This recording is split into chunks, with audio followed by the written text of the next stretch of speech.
Hello, everybody. I want to give you a full election breakdown. I'm going to give you everything that you need to know about this election, hopefully in a relatively quick and digestible format.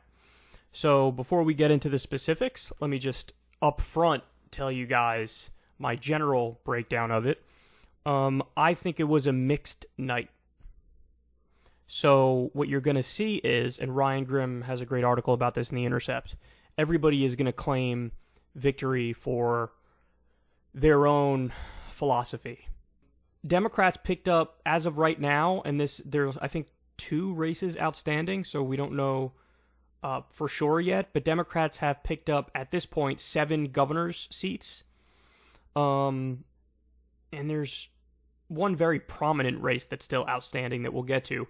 Democrats picked up 27 seats in the House of Representatives, which means that they now have control of the House, and one-party rule in Washington is officially dead. So that is great news. That's amazing news. Now, to give a little context, though, on that, Democrats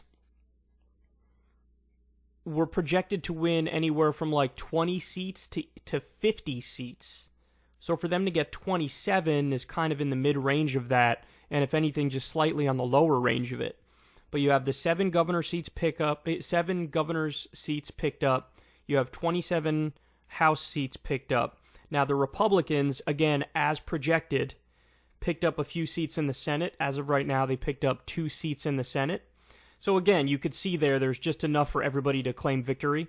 Now let's get into the specifics. The downside of the election last night is that in so many high-profile races, Dems lost. So Richard Ojeda unfortunately lost. Now, what needs to be brought up is how massively he overperformed in the district. Because now, again, you're going to have establishment-minded Democrats point to somebody like Ojeda and say, see, we told you that the populist left can't win.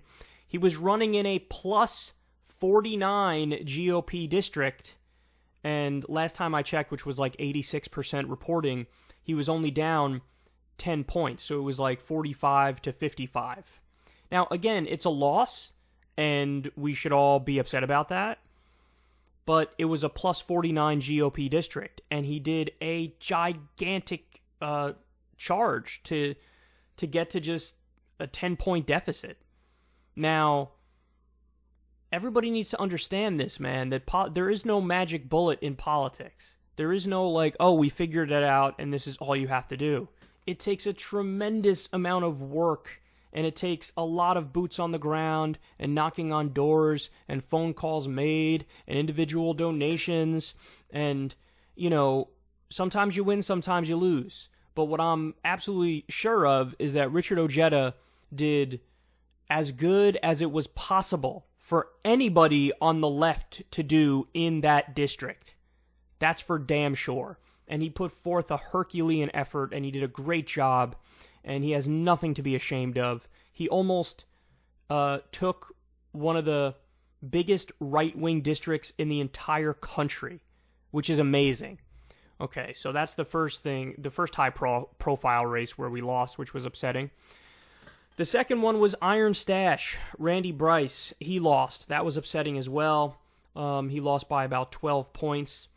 Debbie Wasserman Schultz, unfortunately, cruised to re-election over Tim Canova, and there was also a Republican running in that district. That's upsetting. Amar Campanajjar lost to Duncan Hunter, who is an uber-bigoted, proven corrupt goon.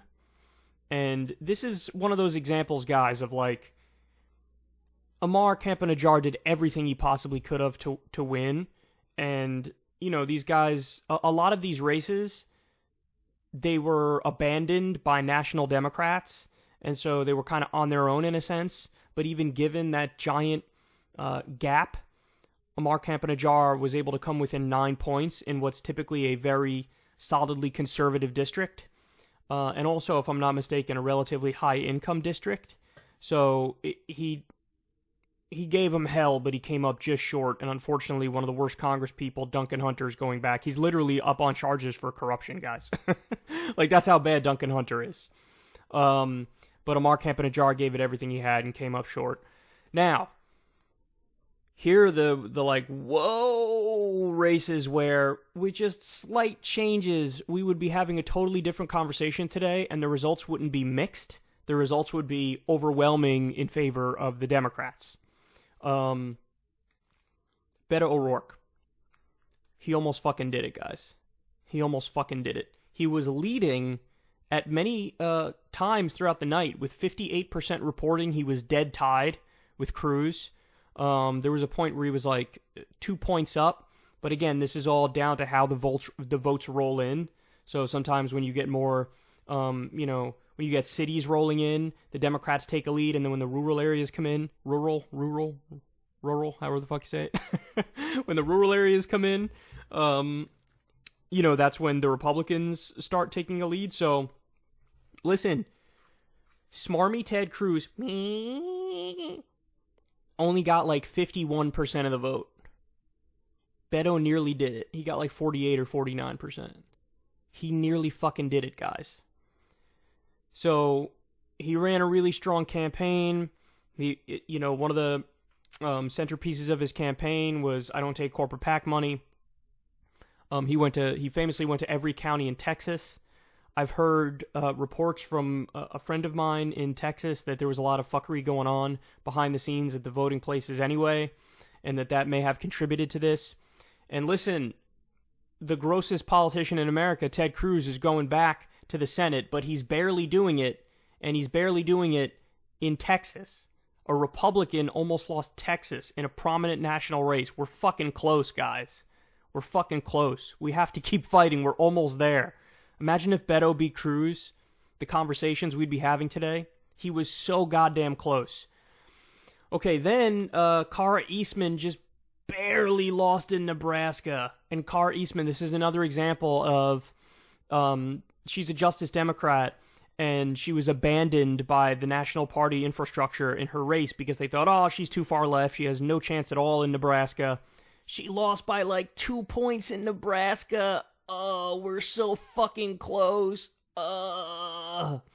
Populist left in Nebraska almost edged it out. And again, remember, the establishment Democrats say there's no way you'll win, you'll get crushed there. 2 points was all that fucking separated. Perhaps with a little bit of help, she would have been able to do it. And, of course my take is, and you guys know this, if you had run a corrupt centrist establishment Dem in that area, they probably would have lost by 15 points. But Kara Eastman came so close, and she deserves a tremendous amount of credit.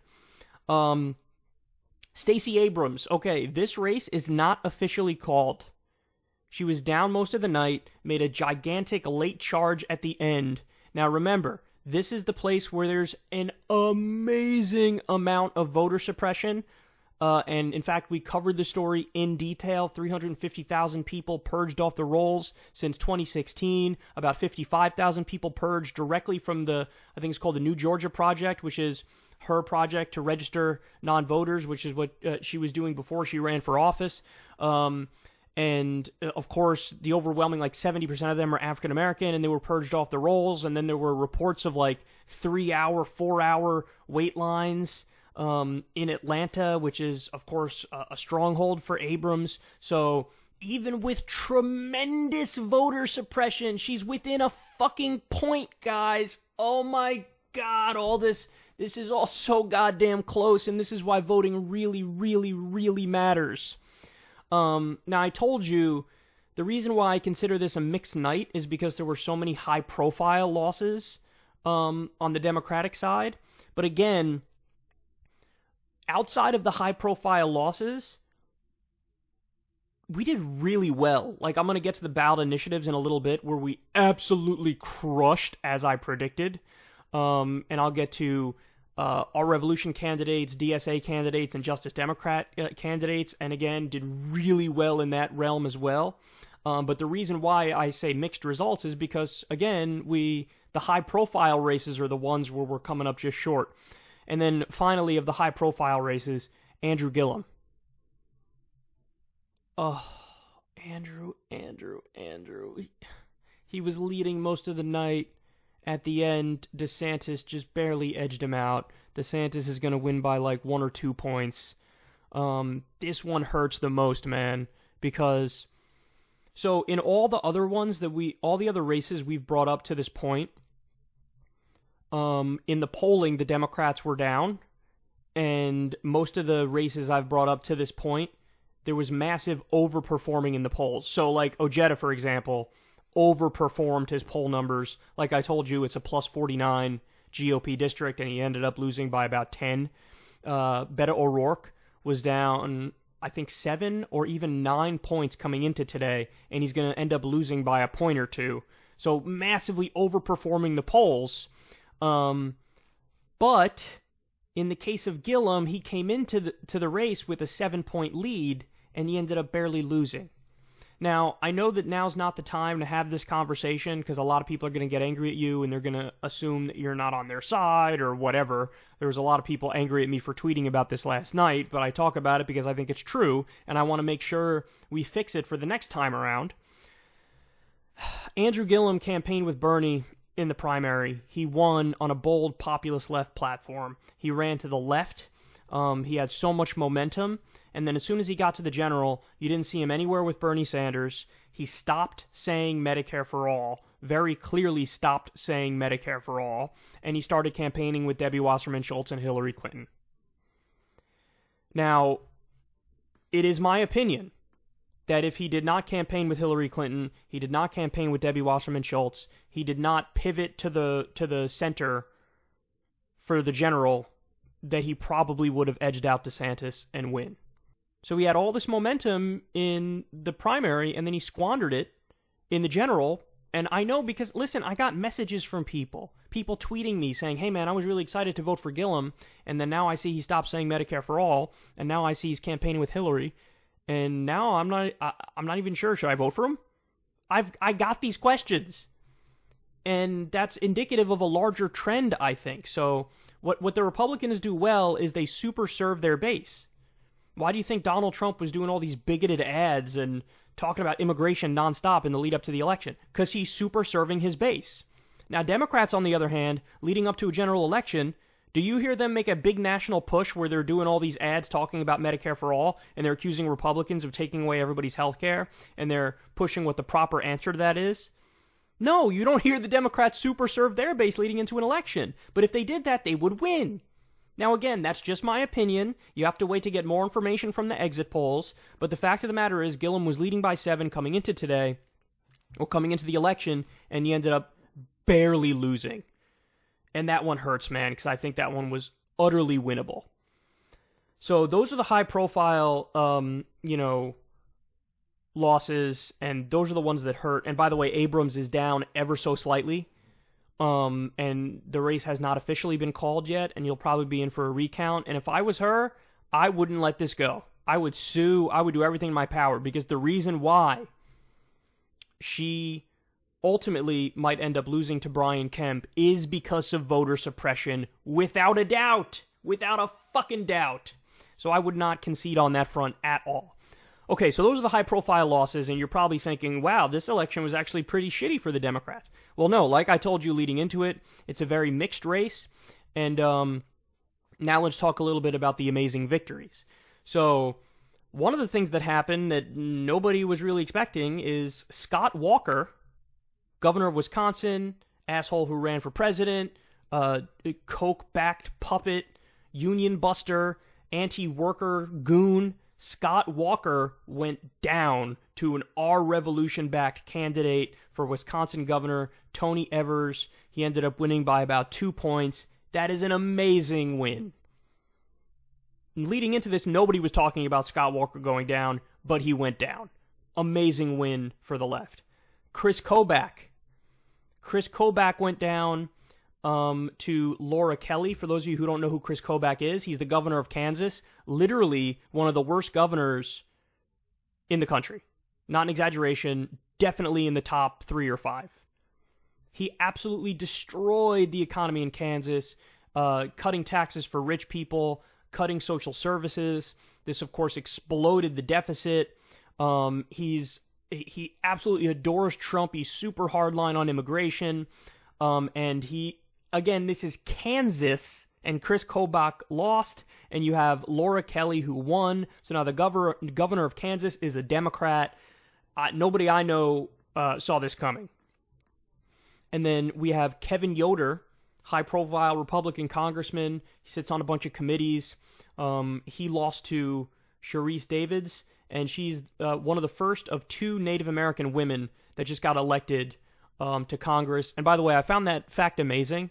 Like, really? One of the first Native American? They're native to America. And we're talking about the first 2 Native American women that just this election cycle got elected. I thought that was interesting. That's not, of course, to say that, they should be supported solely on the basis that they're Native American, because, as you guys know, I'm not a fan of identity politics, but I just find that fact interesting. And, of course, their policies are absolutely significantly better than an asshole like Kevin Yoder. So those are the surprising wins that were, like, everybody was like, whoa, what happened here? There's another one in Staten Island, which is overwhelmingly Republican and has been Republican for a very long time. A Democrat won in Staten Island, which was amazing. Dan Donovan was the name of the Republican who went down. I think Max Rose is the guy who's going to replace him. He's not a solid left-wing Democrat. He's an establishment Democrat, but it's significantly better than the asshole Dan Donovan who was in there before him.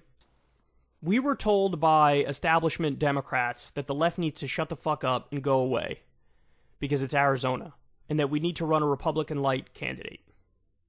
Well, guess what? Kyrsten Sinema is as Republican-light as it gets. She basically ran a campaign saying, I agree with the Republicans, but I have a Democrat. I have a D by my name, so vote for me. Well, Martha McSally, as of right now, looks like she's edging out Kyrsten Sinema. So that's a corporate Democrat that goes down to a Republican. What do we have directly below this? Florida U.S. Senate race. Rick Scott, the fucking uber-corrupt Rick Scott, who's had 1,000 scandals. He's barely edging out Bill Nelson. Now, Bill Nelson asked for a recount, so there is going to be a recount here.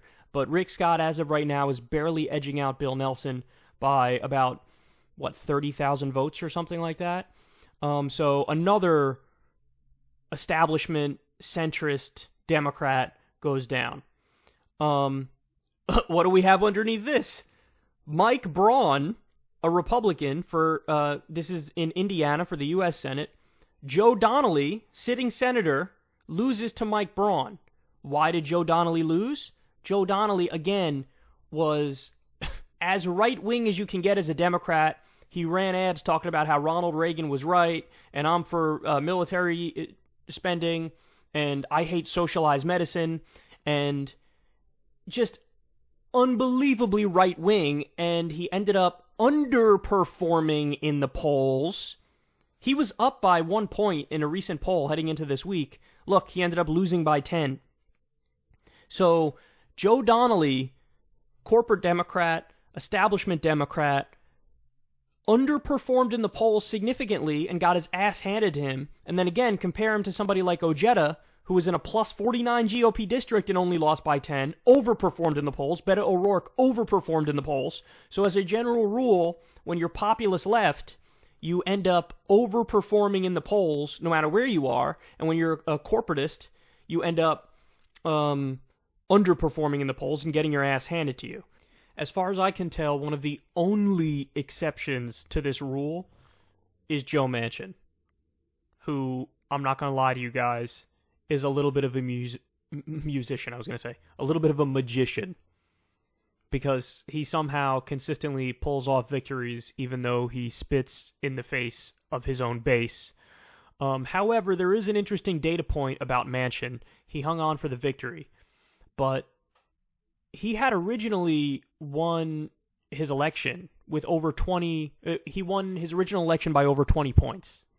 This election, he won by about 4. So, he did slip massively, but you still have to give credit where credit is due, because he hung on for the victory, which, yes, as much as we hate Manchin, he is significantly better than a Republican taking that seat.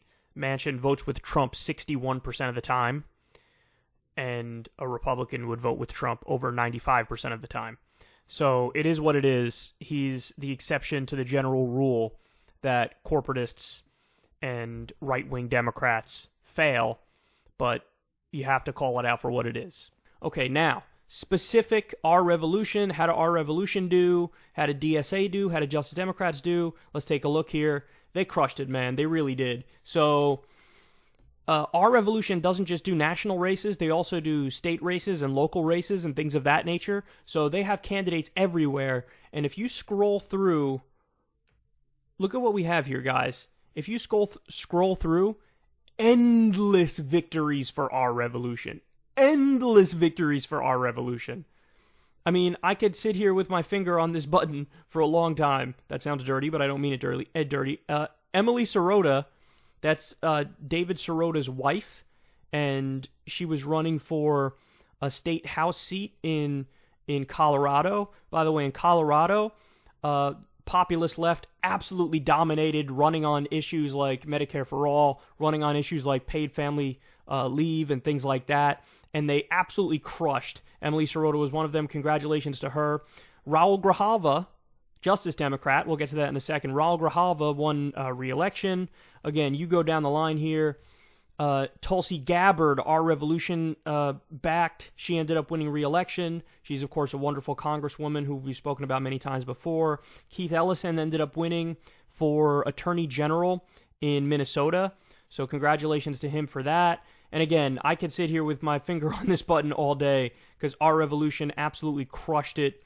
It turns out when you run people who are populist, who are anti-corruption, who are anti-establishment, and who are on the left, they absolutely dominate. Again, the only exception to that, I would argue, is in high-income districts. That's the only place where populism doesn't work. Everywhere else it tends to work, even right-wing districts, which is why you saw people like Richard Ojeda overperform in the polls. So look at this, man. This is amazing. Our Revolution. Now, again, like I said, they ended up winning. They end up running people not just at the national level, but also at the state level. So that's why you see so many victories, because they're involved in every which way possible. So again, congrats to everybody who won as an Our Revolution back candidate. They do some really amazing work, and they work hand in hand with Justice Democrats on many things. DSA, same thing. Congratulations to everybody who won back by the DSA. They had a tremendous number of victories as well. They, like Our Revolution, always run people at the national level and at the state level and at the local level. So congratulations to them. Now, Justice Democrats kept with the pace of what has happened to this point. Let me just show you a few more here from DSA, and then we'll continue. Justice Democrats kept, and see, there's a lot of them, man. There's a lot of victories for DSA, for Our Revolution, and it goes on and on. Now, we kept with pace of what was happening previously. So, in other words, what that means is we had been winning about 40% of our races, 30 to 40%. And remember, Justice Democrats takes a lot of risks because they're running in big national races and oftentimes at a giant monetary disadvantage. So it's an even more difficult thing, I think, that Justice Democrats is doing compared to the other progressive groups.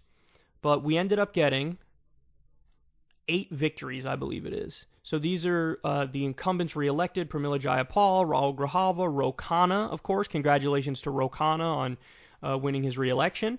And then, by the way, Alexandria Ocasio-Cortez, as we're going to get to in a second,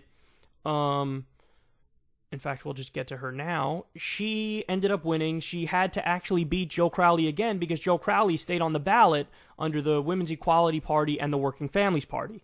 So congratulations to Alexandria Ocasio-Cortez for crushing in her election.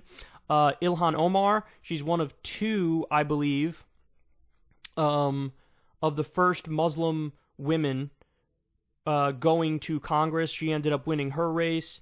Congrats to her, an amazing victory. We also have Rashida Tlaib. She as well is, I believe, one of the first. She's the other Muslim congresswoman, first Muslim congresswoman. Overall, women did well in this election.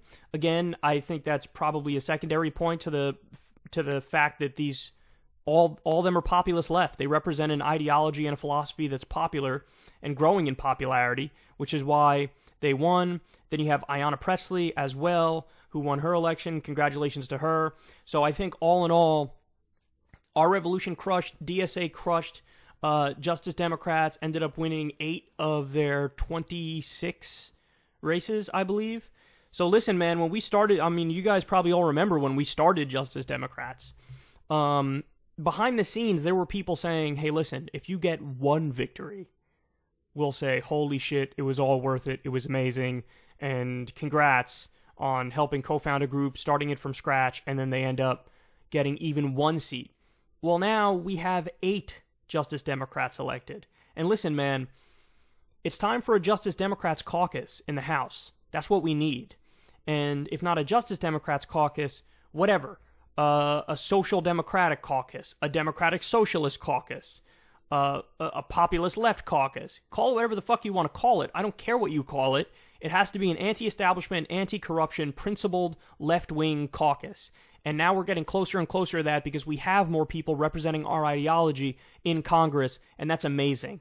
Now I think it's, over 100, like 130 or 125 Democrats in the House that openly support Medicare for all. There was a time when that was like 10 people. And because of all the hard work of the activists and the boots on the ground, we changed that situation. So pat yourself on the back because all this is amazing. 8 Justice Democratic victories, a tremendous number of Our Revolution and Dem Socialist victories. Okay, now, probably the best results of the night happened in the direct ballot initiatives. Okay, so... Now, I made one prediction coming into this election. Actually, that's not true. I made a few predictions. I said repeatedly that what's going to happen is the most likely scenario is Democrats pick up the House, Republicans pick up the Senate, and then also that perhaps Democrats are not going to have as big of a blue wave as people are predicting because Donald Trump is doing an amazing job shoring up his base. So Democrats will pick up seats, but perhaps not as many as most people are predicting. I think all of that was true. The prediction was the pollsters were saying anywhere from 20 seats to 50 seats that the Democrats picked up. As of right now, they picked up 27, a little bit on the lower end of what the prediction was. So I think my prediction was actually pretty much spot on. I said this at Politicon. I said this on John Idarola's show. I said this on my own show. I feel like there's a chance the Democrats take back the House, but they're not going to take back the Senate. I feel like perhaps it'll be... I think it might be a little bit of a stretch to call it a blue wave because even though Donald Trump is a disaster, when you look at his poll numbers, at least according to one poll from last week, he actually was even polling better than Obama was at this time in office, which is hard to wrap your mind around. But the fact of the matter is, and something he does better than maybe almost any other politician I've ever seen, is that he always goes and shores up his base. Yeah. That's what all of these rallies are about. That's why he's going around the country. So I think it's going to be an interesting election. I'm not exactly sure how it's going to play out. Obviously, I hope for a giant blue wave, but I think the Democrats will pick up seats, but perhaps not as many as people expect. But beyond that prediction being correct, when I spoke about the ballot initiatives, I argued that Medicaid expansion is going to win in all 4 states. I want to make a prediction, okay? And I don't often make predictions, but when I do, I'm relatively certain of what's going to happen. My prediction is in all 4 states, the Medicaid expansion will pass. Now, why do I say that? Well, the polling already indicates that in most of the states it's up massively. I think there's one state where it's not up massively, but I'm still predicting a victory for it in that state. But the reality is whenever you give people an option and it's direct democracy to determine whether or not a specific policy proposal should become law, and it's a left policy proposal, the people almost always agree to the left agenda. Now, the only times where that doesn't happen, it is because there's an overwhelming, colossal amount of money on the right-wing side to try to defeat the measure. And if it's not, hey, I'll come out here and say I was wrong. It wasn't expanded in all 4 states. And then we'll, look at the information that rolled in and figure out why. Because if indeed it doesn't get passed in all 4 states, it will be because there's some secret dark money campaign to defeat it and confuse people about what the nature of it really is. Now, was I correct? The answer is no. But it did win in 3 out of the 4 states. So I was almost correct. And actually, I didn't even have all the information when I made the prediction. If I had all the information, I would have said it's going to be 3 wins and 1 loss. And you're about to see why now. Idaho, 61% with 92% reporting. It's over. They're expanding Medicaid to everybody to those under 65 years old whose income is equal to or below 133% of the federal poverty line. So Idaho has passed the Medicaid expansion. Overwhelmingly, Idaho is viewed as a deep red state, but when you put a progressive ballot initiative there, the progressive policy position thrives. It crushes. It dominates. Montana, this is the state where they said no. Now, why did they say no? There's 2 reasons. Number 1, look at the wording of this. An affirmative vote expands Medicaid eligibility and raises taxes on tobacco products. Now, if you had just said expand Medicaid eligibility, it probably would have passed, but they put and raises taxes. And if you're in Montana and you see raises taxes, you're going to go, I don't know about all that. And then furthermore, and the even bigger reason why it didn't pass here, and again, I didn't know this but when I made my prediction, is that the tobacco company spent $17 million lobbying on this issue directly in Montana, running ads against this and mucking up fear about it. And then as a result of that, that's why it lost. So it's because of the wording of the ballot initiative, which was the wording that was most biased against it, and it's because of the $17 million spent against it as well in terms of ads by Big Tobacco. So if I knew that beforehand, guys, I would have said it's not going to be 4 out of 4. I would have said it's going to be 3 wins, 1 lost. Now, the next one on this site, Vox, it says the results aren't in yet. This is actually not true. 538 has confirmed that Nebraska has indeed passed the Medicaid expansion. Again, this is on Vox. 538 is saying it's passed in Nebraska. They just haven't updated this yet. And in Utah, we have, it's already been called, even though it says it's 88% reporting with 54% in favor of the Medicaid expansion. It's called. Utah has passed the Medicaid expansion. So 3 out of 4 states, when you put the direct ballot initiative up there for a left-wing idea, the left-wing idea passes. In Florida, they passed giving felons their voting rights back. Okay? Gigantic. That means over 1 million more people will now have the ability to vote in Florida. And it's when, felons who weren't convicted on, like, rape or murder or something like that, and when they're back in society after serving their time, they get their right to vote back. In Oregon, an affirmative vote supports repealing Oregon's sanctuary state law, thus allowing law enforcement to cooperate with federal immigration officers. So in Oregon, 63% of people said, no, we're going to keep it a sanctuary state. Fuck off. So that's a resounding victory for a more open-minded left-wing position on immigration. In Washington, an affirmative vote supports creating a good faith test to determine when the use of deadly force by police is justifiable, and requiring officers to be trained on de-escalation, mental health, and first aid treatment. So this is like a police accountability proposition. It passed with 59%, crushing victory. In Colorado, Amendment Y, an affirmative vote supports redrawing maps for Colorado's congressional districts. 71% say they want to basically fix gerrymandering. That's what this proposition is about. Same thing here for redrawing map for Colorado's State House of Representatives and Senate districts. So one is U.S. congressional, the other one is State House and State Senate. Now, here's the one I was referencing before. In Florida, an affirmative vote supports automatically restoring the right to vote for people with prior felony convictions, except those convicted of murder or a felony sexual offense. 65% voted to give people back their voting rights. Now, again, that's amazing, especially because the two Democrats on the ballot ended up losing. Now, again, it was just barely losing, but Gillum lost and Nelson lost. But a progressive ballot initiative not only won, it overwhelmingly won, which goes to show you what? The same thing that I've been telling you for such a long time, that when you have direct ballot initiatives, when you have direct democracy, when you turn it over to the people and you go issue for issue, the people are overwhelmingly populist left. In Maryland, an affirmative vote supports allowing same-day voter registration on future elections. It passed with 67%. In Michigan, an affirmative vote supports redrawing the state's congressional and legislative districts, 61% in favor. An affirmative vote supports adding straight-ticket voting, automatic voter registration, same-day voter registration, and no-excuse absentee voting in the Michigan Constitution. 67% support increasing your voting rights. I can't wait until we start getting stuff on the ballot like ranked choice voting.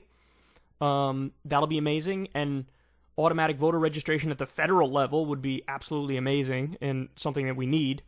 Nevada, an affirmative vote supports automatic voter registration, 60%. It passes.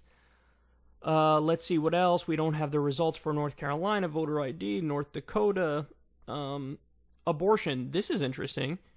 An affirmative vote supports recognizing and supporting the sanctity of unborn life and the rights of unborn children. Now, in Alabama, very conservative state overall, they are anti-abortion, and 59% voted to basically say that they support and recognize the sanctity of unborn life. Now, this might be unconstitutional, and it'll be curious to see if this ends up going to the Supreme Court, because the Supreme Court has ruled that at least up until a certain point, the government has no right to intrude on a person if they want to get an abortion. If they want to take action before viability, they're allowed to do it, and it's a constitutional right. And for them to say that, oh no, the unborn life and the fetus basically has rights, that seems like that might be unconstitutional at a federal level, so that might end up going through the court system. That'll be interesting to see what happens with that. In Oregon, an affirmative vote supports prohibiting public funds from being spent on abortions, except when medically necessary or required by federal law. 63% said no to that. So, in other words, it does not prohibit public funds from being spent on abortions, so Oregon is okay with public funds being spent on abortions. In West Virginia, an affirmative vote supports that nothing in the West Virginia Constitution secures or protects a right to abortion or requires funding for the procedure. So again, this is a red state, and they're ruling basically anti-abortion in a direct ballot initiative. It'll be curious to see what happens with this in terms of if it goes through the court process, because this seems unconstitutional as well. Now, marijuana legalization, overwhelmingly positive. In Michigan, they now have legal recreational marijuana for people 21 years and over. 56% support that. So another state with legal recreational marijuana. Missouri voted to approve medical marijuana with 66% of the vote. Now, what's interesting is Missouri did it and approved it with a 4% tax, but they voted no on approving it with a 15% tax, and they voted no on approving it with a 2% tax. So there were 3 ballot initiatives, and the one that ended up winning was a 4% tax. Isn't it funny, like, when you give people the option directly, the voting population is pretty goddamn logical, man. Like, they looked at it and they said, okay, no, I think 15% is too much of a tax on medical marijuana, and I think 2% is too low of a tax. Let's approve it with 4%. So I just love that, because it shows people are a lot more reasonable than their corrupt-ass elected officials. Let's see. In Utah, overwhelmingly conservative state, just approved legalizing medical marijuana, 53%. This is a really interesting one here. For gun control in Washington, an affirmative vote supports implementing restrictions on the purchase and ownership of firearms, including raising the minimum age to purchase a gun to 21. So a direct ballot initiative on gun control, and it passed with 60% of the vote. I really think people out there are itching for just basic reforms to our gun laws. Now, that's not to say you go, ban assault weapons or go super duper far with it. But when you propose these like mild gun reforms, like raising the minimum age to 21 or like universal background checks, I think those ideas crush, and they're so overwhelmingly popular that if you put it up to the people, they would clearly come down on one side of that. LGBTQ rights in Massachusetts. An affirmative vote supports prohibiting discrimination based on gender identity in public places, such as hotels, restaurants, and stores. 69%, no pun intended, support LGBTQ rights in Massachusetts. They support anti-discrimination protections in Massachusetts. Guys, look at this. Minimum wage. In Arkansas, super red Arkansas, an affirmative vote supports increasing the minimum wage to $11 per hour by 2021. Affirmative, 68%. 68%. That means it is Democrats, it is Republicans, it is independents, it is everybody, it is your grandma, it is everybody under the sun. 68%, the overwhelming majority, supports raising the minimum wage. You want to know why? Because people are overall not dicks. Now, you could say that's not too much, but I'll tell you what, man. In Arkansas, the purchasing power of $11 is a hell of a lot more than in New York City. So I agree it probably should be more, and you'd have to see what a living wage is in Arkansas. But my guess is that $11 goes a hell of a long way, and the people who are earning $7.25 right now are going, thank God for that. So they overwhelmingly approve that. In Missouri, an affirmative vote supports increasing the minimum wage to $12 per hour by 2023. Approved, 62% approved, overwhelming again. And remember, in Missouri, $12 does go a hell of a lot further than in New York City or Chicago or LA. Again, it probably should be more, and you'd have to calculate what a living wage is in that place, but it's a giant win. And anytime you put a minimum wage ballot initiative up there, it wins. I'm telling you, our ideas win. That's why I've decided, after looking at the results of this election and all the previous elections when it comes to ballot initiatives, I've now decided that one of my most important issues, and I'm not kidding about this, one of my most important issues, one of my top issues now, in like the top 5 of things I care about, is getting a federal law implemented that says on the biggest 5 or 10 issues, every year or every other year, the people should have to vote directly on what we do with some of the most important decisions.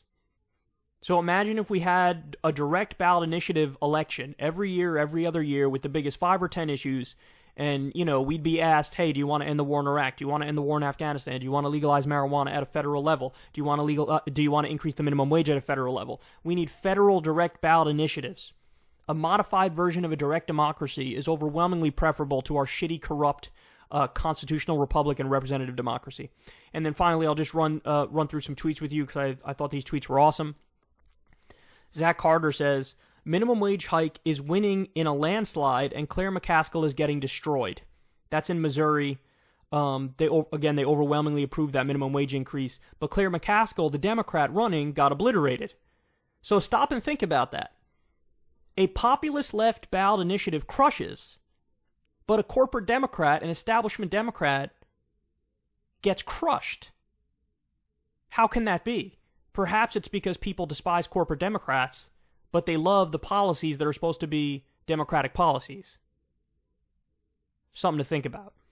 The Dems in swing states who voted against the bank bill, Tammy Baldwin and Sherrod Brown, cruise to re-election. Okay, do you understand how important that is? Do you understand how big that is? You know what that means? That means that people were paying attention to the Wall Street deregulation bill that a bunch of shitty Democrats supported along with the Republicans. And all of the Democrats that stood up firm against Wall Street deregulation and for the people, they cruised to re-election. When the corporate Democrats around them got crushed and were in tough re-election situations, the Democrats who stood against Wall Street and for the people cruised to re-election. Again, important thing to think about. And then this tweet, I actually have been blocked by this guy, and I don't even know who the fuck he is, Hotline Josh. But Waleed Shahid said in response to this, didn't corporate-backed moderate Democrats like Heidi Heitkamp, Claire McCaskill, Joe Donnelly, and Bill Nelson lose by much more? So in other words, this guy was saying, whoever, Richard Ojeda lost, Beto O'Rourke lost, and they're further left. This obviously isn't the way forward. Hey, asshole, Heitkamp, corporate Democrat, McCaskill, Donnelly, Nelson, corporate right-wing Democrats, lost by more! They lost by more! What do you not get?